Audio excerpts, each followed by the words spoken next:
The senior, 9 points, 6 rebounds, including 3 of 4 shooting from behind the three-point stripe. I don't think any type of weather is going to stop the celebration here at Loeb Stadium tonight. Of course, it's the Lafayette Aviators' final home game of the year, and it's Loeb Stadium's final home game ever. I'm going to step out of the way so you can see what's going on. The former walk-on earned his time here on the playing court at Mackey Arena with plays like this one and this one. It's only fitting that I'm in one of the state's most historic arenas, Kokomo Memorial Gymnasium, constructed in 1949. Hello, everybody. Purdue has arrived here in downtown Louisville ahead of their Sweet 16 matchup with the Tennessee Volunteers. A lot of storylines in this game. How will Purdue match up with Tennessee? This isn't the only stop we're going to make tonight. We'll also be over at Central Catholic, where the Knights are hosting Benton Central on the baseball field. One of the teams that had all sorts of success in their conference meet, West Lafayette. The boys and girls winning in a landslide in the Hoosier Conference. I'm joined now by their head coach, Lane Custer. Coach, you've been doing this for a long time. What's some of the biggest keys to success in a meet like this one?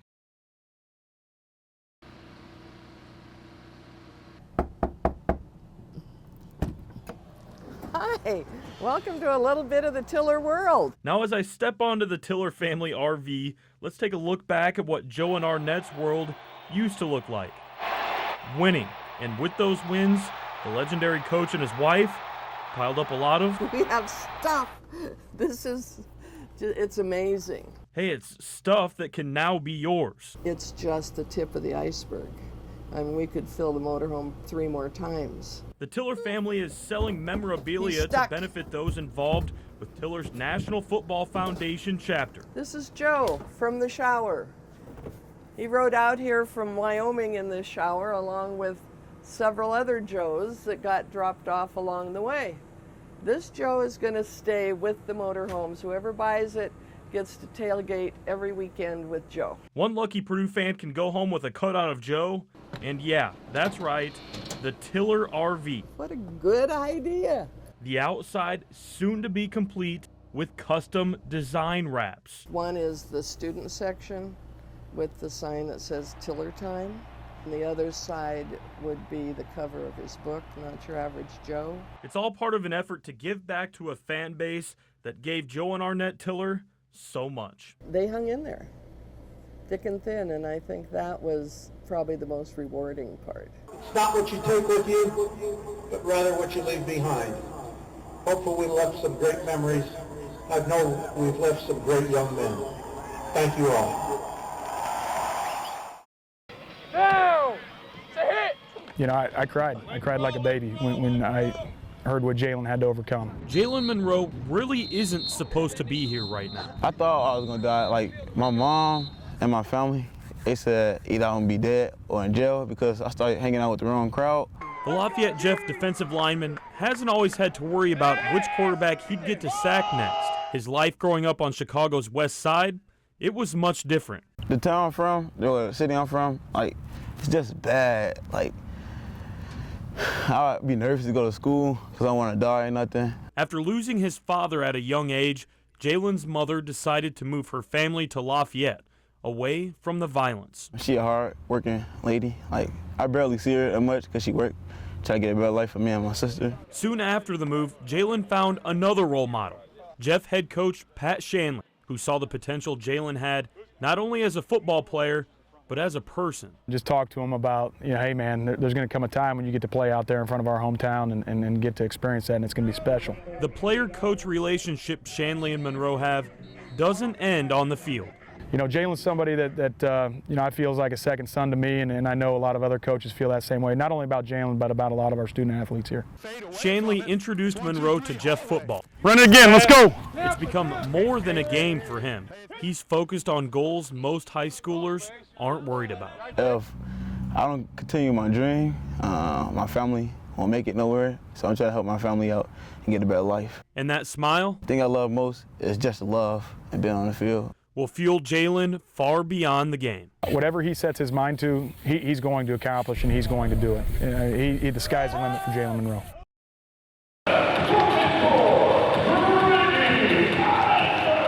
If I were to tell you you were going to be a starter and a team captain your freshman year, what would you say back to me?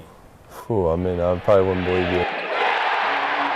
It's a journey every walk-on dreams of. They told me, you know, my parents especially, you know, if you keep working this hard, that good things are going to come, and they end up happening that way. After Eifert followed in his father Greg's footsteps and joined the Purdue basketball team in 2015, the Fort Wayne native began his journey, a journey that has now reached highs that, well, really no one predicted.